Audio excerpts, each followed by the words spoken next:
I know you're angry, but you cannot separate us tonight. Not tonight.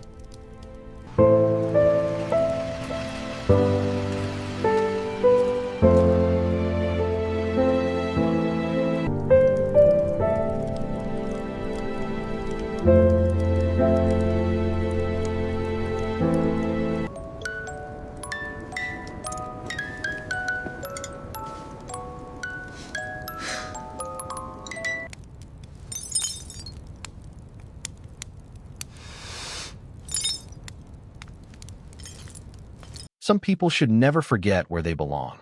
Richard Whitmore's voice sliced through the grand ballroom so sharply that even the string quartet near the marble staircase faltered for half a beat.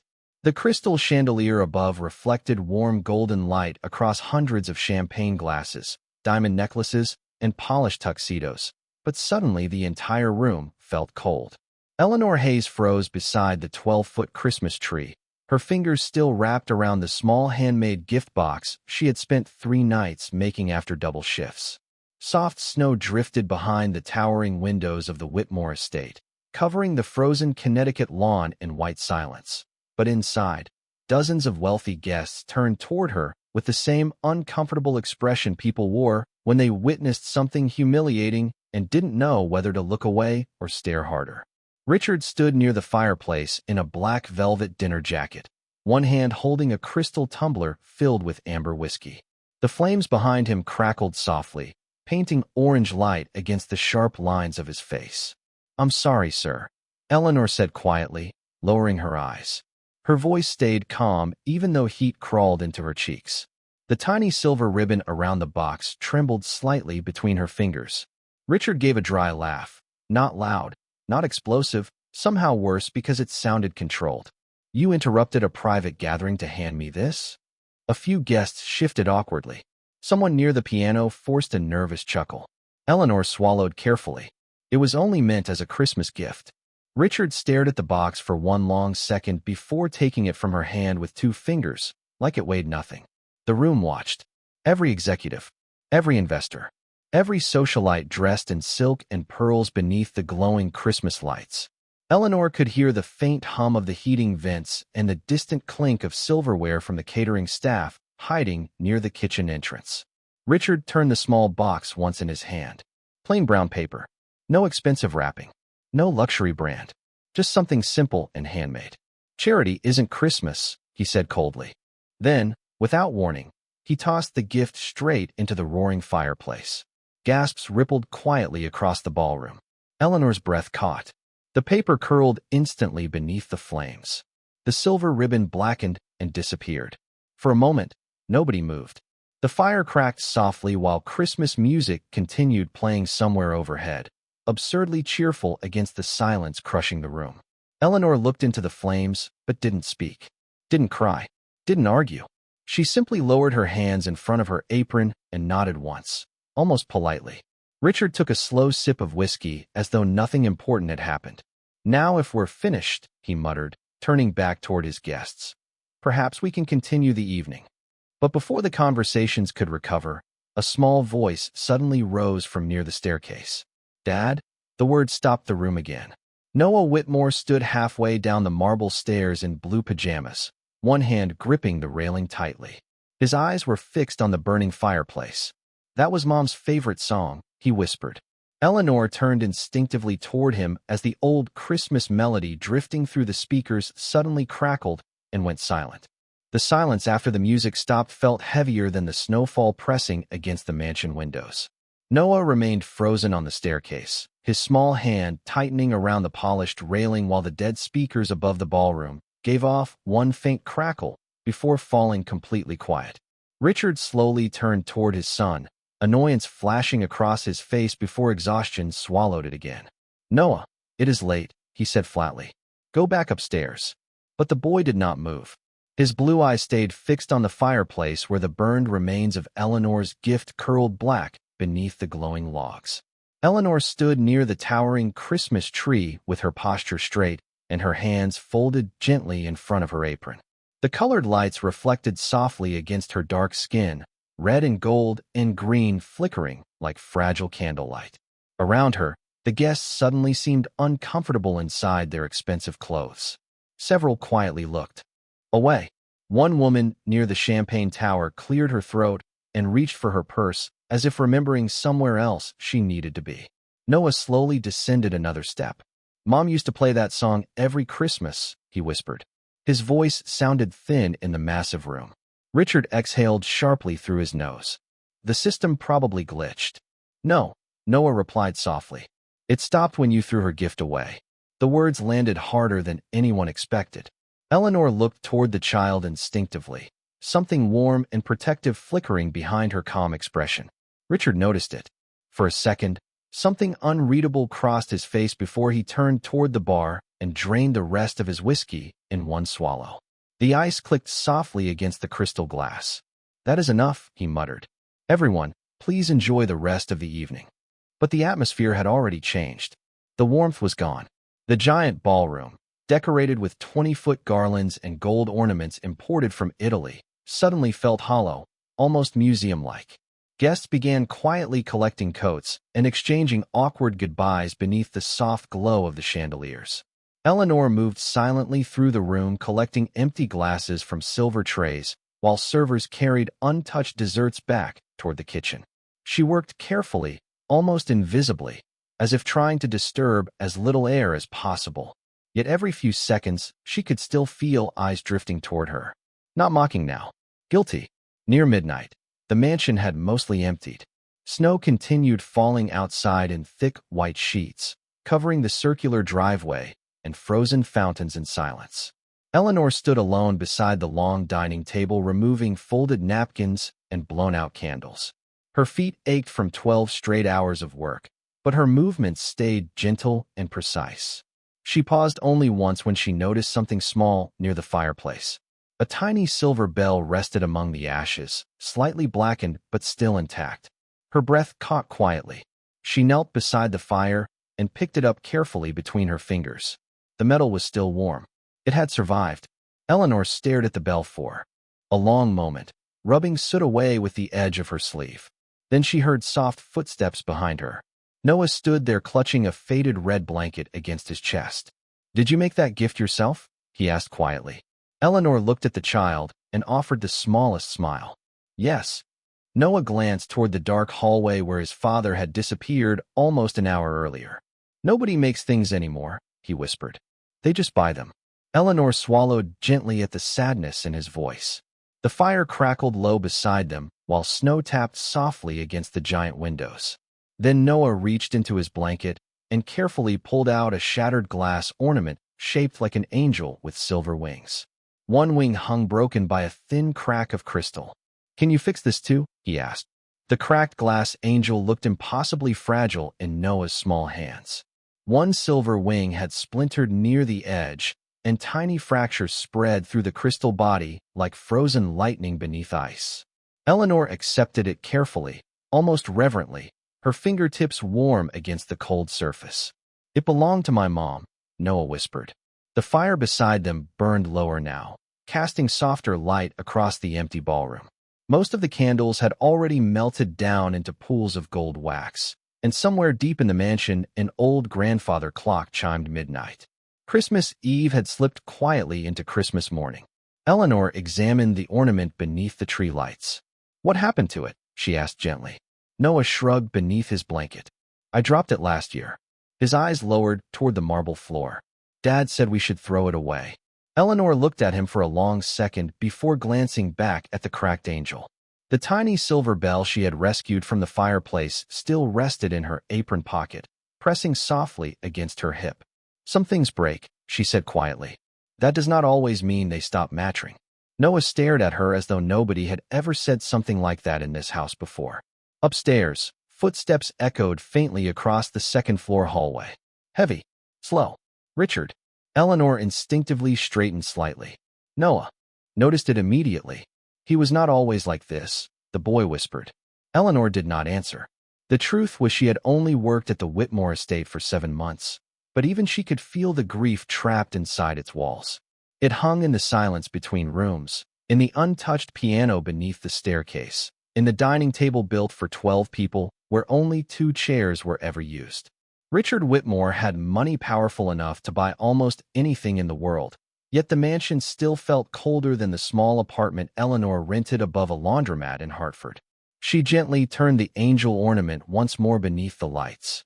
"I think I can fix it," she finally said. Noah's face changed instantly, hope flickering across it so quickly it almost hurt to see. "Really?" Eleanor nodded softly. "Maybe not tonight, but I can try." Noah smiled for the first time all evening, small and uncertain but real. Then suddenly another voice cut through the quiet behind them. "Try what?" Richard stood at the entrance of the ballroom, one hand resting against the dark wood doorway. His tie had been loosened slightly, and exhaustion shadowed his face beneath the warm glow of the chandelier. For a second nobody spoke. Noah instinctively pulled the blanket tighter around himself. Eleanor slowly lowered the ornament into her hands. "Nothing important, sir," she answered calmly. Richard's eyes moved from Eleanor to the angel ornament. The moment he recognized it, something in his expression hardened. "Where did you get that?" Noah stepped forward quickly. "I showed her." Richard's jaw tightened. "That belongs upstairs." "It is broken," Noah whispered. "She said she can fix it." Richard let out a cold breath through his nose. Almost a laugh, but without humor. "People always think they can fix things." The words hung heavily in the ballroom. Eleanor looked down briefly at the ornament, then back toward him. "Sometimes they can," she said quietly. Richard's eyes locked onto hers.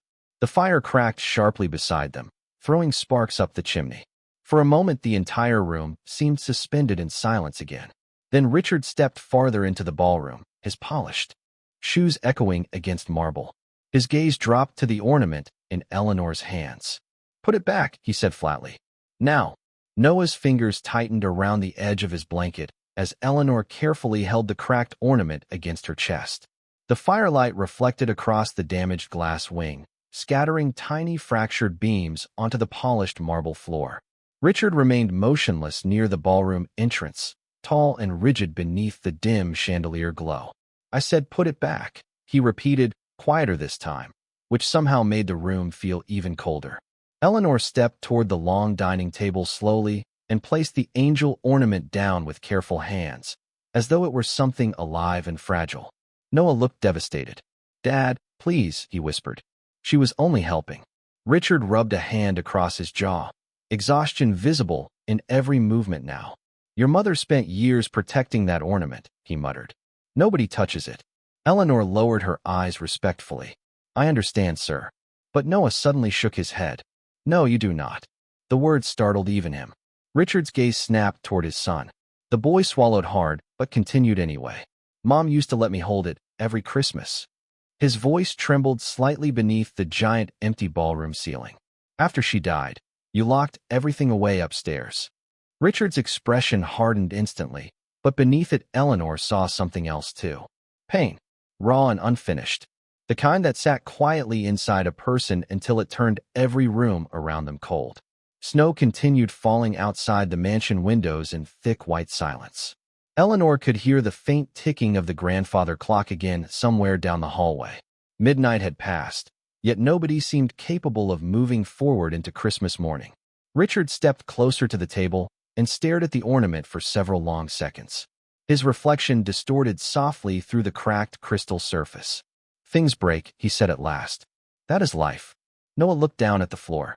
Eleanor remained still beside the fireplace, but her fingers unconsciously brushed the small silver bell hidden inside her apron pocket.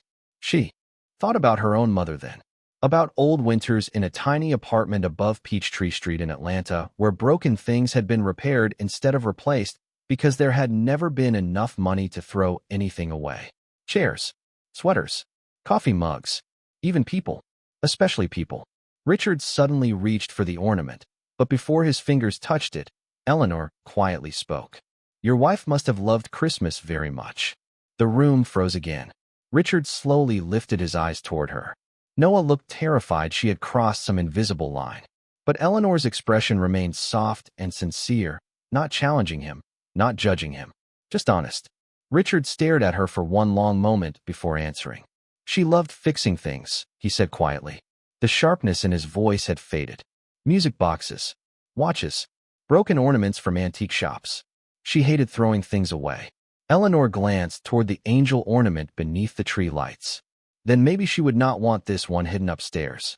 Richard looked away instantly, as though the sentence had struck somewhere too deep. Silence stretched across the ballroom again, while the fire cracked low beside them. Finally, Noah stepped closer to the table and touched the broken wing carefully.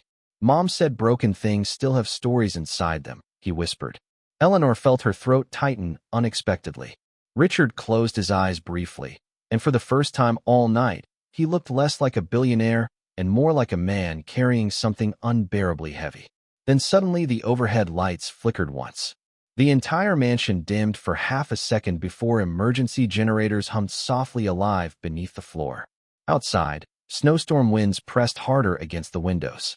Somewhere upstairs, a door slammed shut from the draft. Richard opened his eyes immediately. "The east wing windows," he muttered automatically.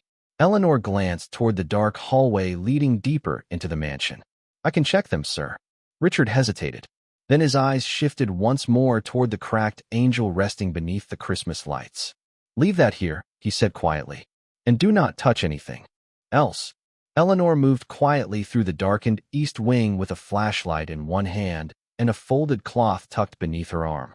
The storm outside had strengthened, and icy wind rattled the tall mansion windows hard enough to make the antique paintings tremble slightly against the walls.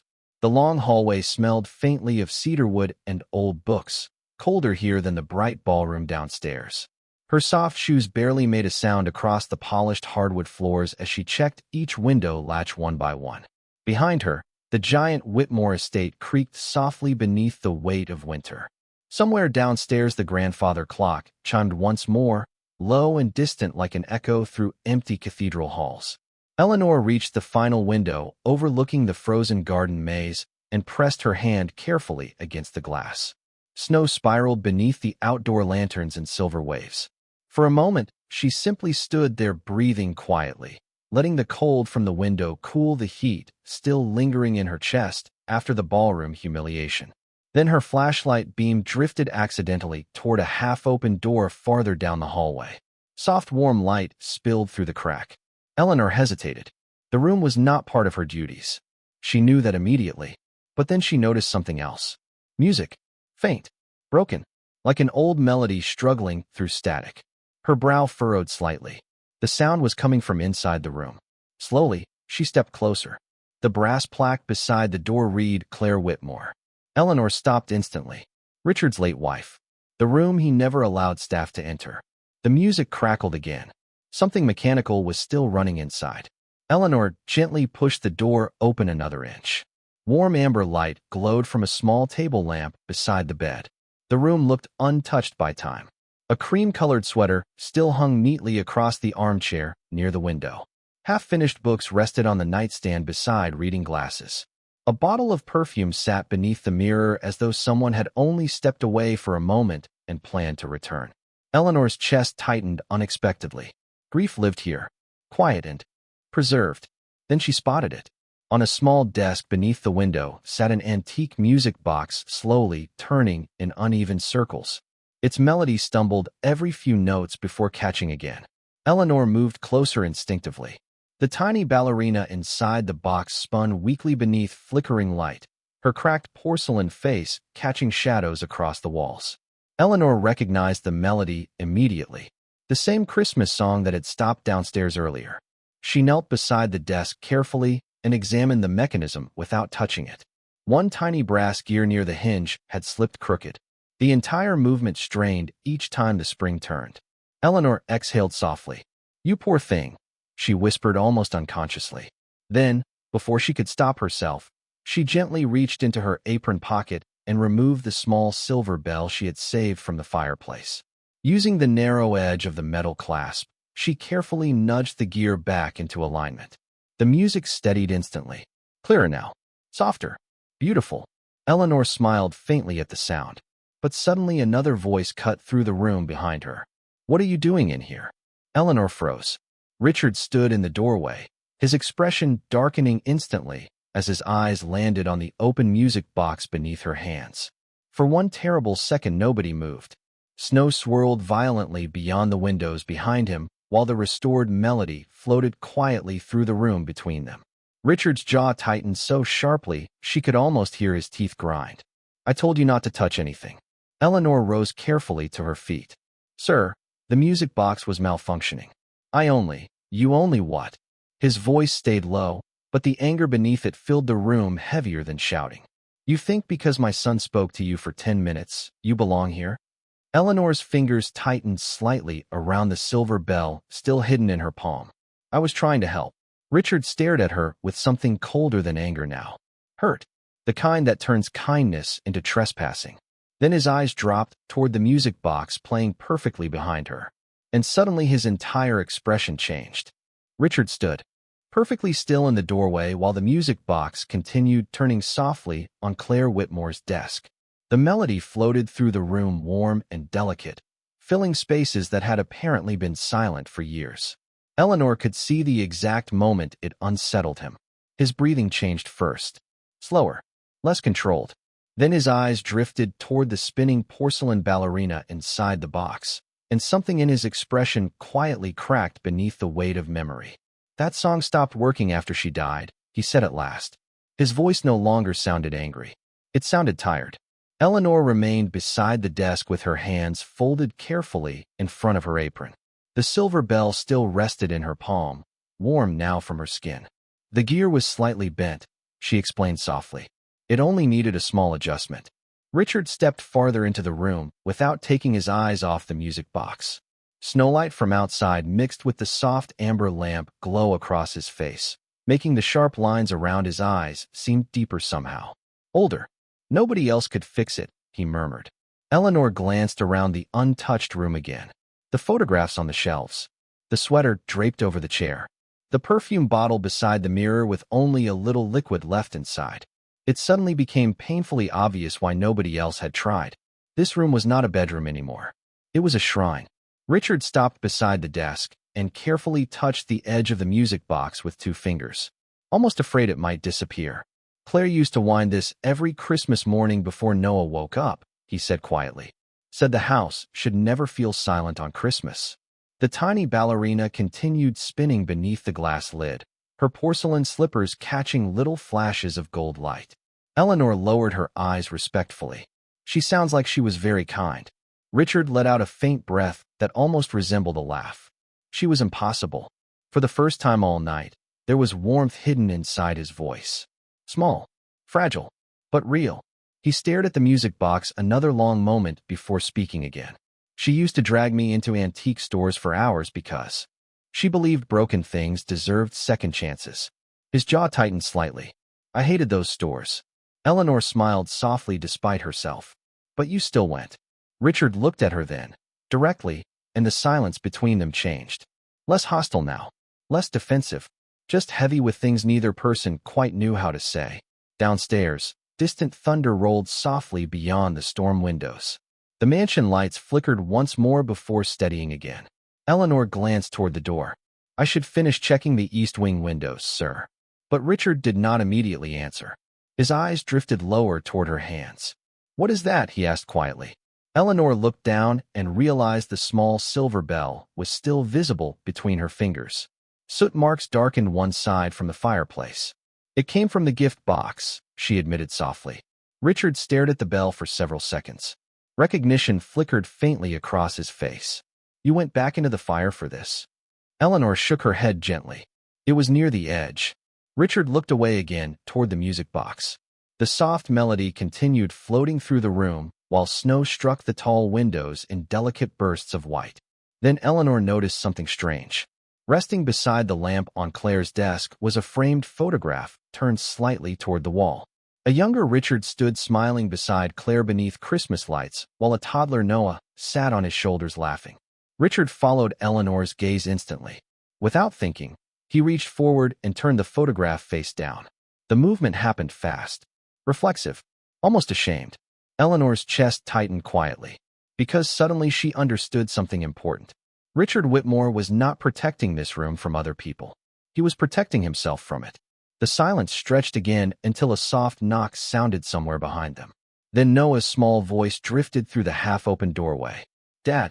Richard closed his eyes briefly before answering. What is it? Noah stepped carefully into the room, holding the cracked angel ornament against his chest. "I cannot sleep," he whispered. Then his eyes lifted toward the music box still playing beside Eleanor, and his entire face froze in disbelief. Noah stepped farther into the room as though afraid the music might disappear if he moved too quickly. The cracked angel ornament remained clutched carefully against his chest, while the soft Christmas melody drifted around him like something remembered from another life. "It works," he whispered. His wide blue eyes stayed fixed on the spinning ballerina inside the music box. Eleanor saw the exact moment emotion crossed Richard's face again. Not anger this time. Something far more dangerous. Vulnerability. Noah slowly approached the desk until he stood beside Eleanor. "Mom used to play this every year while making cinnamon pancakes," he said softly. "She would dance around the kitchen in fuzzy socks." Richard let out the faintest breath, almost unsteady. "I remember." Noah looked up at him. "Then why did you stop playing it?" The question hung in the room without mercy. Outside, the snowstorm softened slightly, and pale moonlight spread across the frozen gardens beyond the windows. Richard stared at the music box, but did not answer immediately. His hand rested against the edge of Claire's desk, so tightly the knuckles had gone pale. Finally he spoke, his voice low and rough. "Because after she died, hearing it hurt too much." Noah's expression changed slowly, sadness replacing confusion. Eleanor remained silent beside them, but her chest tightened at the honesty in Richard's words. Grief always sounded different when someone finally stopped hiding from it. Noah carefully placed the cracked angel ornament onto the desk beside the music box. "It hurts me too," he admitted quietly. Richard looked at his son then, truly looked at him, perhaps for the first time all evening. The boy's shoulders seemed smaller somehow beneath the oversized blanket. Lonely. Eleanor suddenly realized this mansion had not only become silent after Claire died. It had become a place where nobody spoke honestly anymore. The music box continued its soft, steady melody while snowlight reflected gently across the glass ornament's fractured wing. Then Noah turned toward Eleanor. "Can you really fix it?" Eleanor hesitated briefly before answering. "I can try my best." Noah nodded once, trusting her immediately. That trust visibly unsettled Richard. His gaze shifted between Eleanor and the ornament resting beside the music box. "Why?" he suddenly asked. Eleanor blinked softly. "Sir." Richard straightened slowly beside the desk. "Why would you help after the way I treated you tonight?" The question landed heavily in the warm room. Eleanor lowered her eyes for a moment. She could still see the flames swallowing her handmade Christmas gift downstairs. Could still hear the laughter that followed. Yet strangely, standing here now beside Claire's music box and Noah's broken ornament, none of that felt important anymore. "Because Noah was hurting," she answered quietly. "And because broken things deserve care too." Silence filled the room again. Richard looked away instantly, as though unable to withstand the gentleness in her voice. Then his eyes dropped unexpectedly toward Eleanor's neck. "Your necklace," he murmured. Eleanor instinctively touched her collarbone. Empty. Her silver chain was gone. She had removed it nearly an hour earlier downstairs while attempting to stabilize the cracked edge of the angel ornament. Richard noticed the tiny silver fragments still resting beside the repair cloth on the desk. His expression slowly shifted as understanding settled across his face. "You used your own necklace to repair this?" Eleanor glanced toward the ornament. The silver wire was thin enough to reinforce the glass wing temporarily. Richard stared at her in disbelief. "That necklace meant something to you." Eleanor smiled faintly, though sadness flickered behind it. "It belonged to my mother." Noah's eyes widened instantly. "You gave up your mom's necklace for my ornament." Eleanor looked at the child gently. "Your mother's memory matters too." The room fell completely silent except for the music box turning softly in the background. Richard looked down at the silver fragments beside the ornament, then toward Eleanor, and something inside him finally seemed to break open. Not loudly, quietly, like ice beginning to thaw after a very long winter. Then, before anyone could speak again, the power throughout the mansion suddenly went out. Darkness swallowed the mansion so suddenly that Noah gasped softly beside the desk. The music box slowed into silence as the room fell black except for pale moonlight spilling through the snow-covered windows. Outside, winter wind roared across the estate grounds, rattling tree branches against the glass with hollow scratching sounds. For one suspended second, Nobody moved. Then emergency backup lights flickered weakly to life along the hallway floor, casting low amber shadows through Claire Whitmore's room. The soft glow transformed everything. The untouched sweater on the chair, the photographs on the shelves, the dustless silence. It no longer looked like a shrine now. It looked like grief finally breathing again. Noah instinctively stepped closer to Eleanor, clutching the cracked angel ornament carefully against his chest. Richard noticed immediately. The realization seemed to strike him harder than the blackout itself. His own son had reached for comfort without even thinking, and it had not been him. Eleanor lowered herself slightly beside Noah. "It is okay," she whispered gently. "The generators should fully restart soon." Her calm voice softened the fear in the room almost instantly. Richard watched her carefully in the dim light, and for the first time that night, the distance between wealth and service, between employer and maid, seemed to disappear completely beneath something simpler. Humanity. Downstairs, faint voices echoed from somewhere near the kitchen as staff members checked the power systems. Snow continued falling heavily outside, thick white waves crossing the dark gardens beyond the windows. Noah looked toward the storm. "Mom used to love blackouts," he murmured suddenly. Richard blinked softly. "What?" Noah smiled faintly at the memory. "She said when the lights went out, people finally stopped pretending everything was perfect." The words landed quietly but deeply. Richard looked away toward the frozen window panes.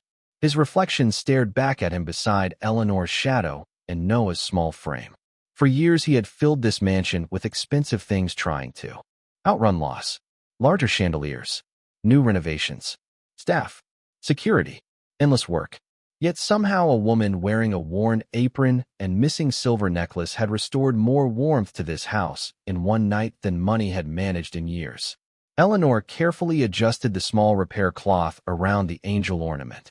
"The silver support should hold for now," she explained softly to Noah, "but it will still need delicate work later." Noah nodded as though she were repairing something far more important than glass. Richard stared at the tiny fragments of Eleanor's broken necklace still scattered across Claire's desk. Then he spoke quietly into the dim room. "Why did you not tell me?" Eleanor looked up. "Sir, about your mother's necklace." Eleanor lowered her eyes briefly. "Because you already lost enough tonight." The sentence hit him visibly. Richard inhaled slowly, and for a moment he seemed unable to speak at all. The storm winds outside softened slightly, replaced by gentle snow tapping against the windows like fingertips. Finally, Richard stepped toward Eleanor and Noah, closer than he had stood all evening. "I was cruel to you," he admitted quietly. Eleanor remained still. Richard looked down at the floor before continuing. "I threw away your gift. I embarrassed you in front of everyone in this house." His voice roughened slightly. "And after all that, you still chose kindness." Noah looked between them silently while the emergency lights hummed softly overhead. Eleanor's eyes glistened faintly in the low amber glow, but her voice stayed calm. "Pain changes people, Mr. Whitmore." Richard swallowed hard. "That does not excuse what I became." Silence settled gently around them. Not cold this time. Human. Real. Then Noah suddenly stepped toward his father holding the repaired angel ornament with both hands. "Mom would not want us to stay broken forever," he whispered. Richard looked at the ornament, at the repaired silver wing held together partly by Eleanor's sacrifice, and something inside him finally gave way completely. His eyes closed briefly as emotion crossed his face with no walls left to hide behind. When he opened them again, he looked directly at Eleanor. "Can you forgive me?" The storm finally began to quiet sometime before dawn. Snow rested across the Whitmore estate in smooth white blankets, softening the sharp edges of stone fountains and frozen hedges beyond the tall mansion windows.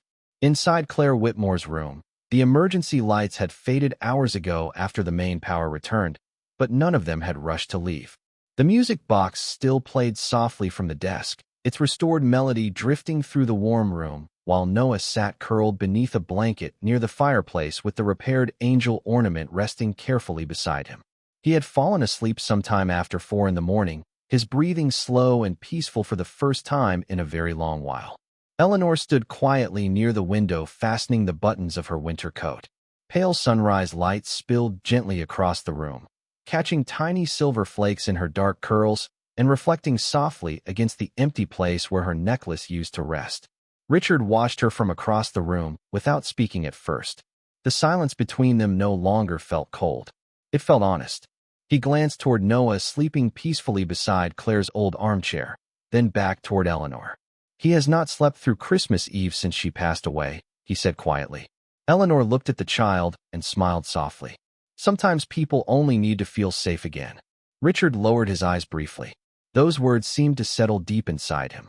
He stepped toward the desk slowly and picked up the small silver bell Eleanor had rescued from the fireplace hours earlier.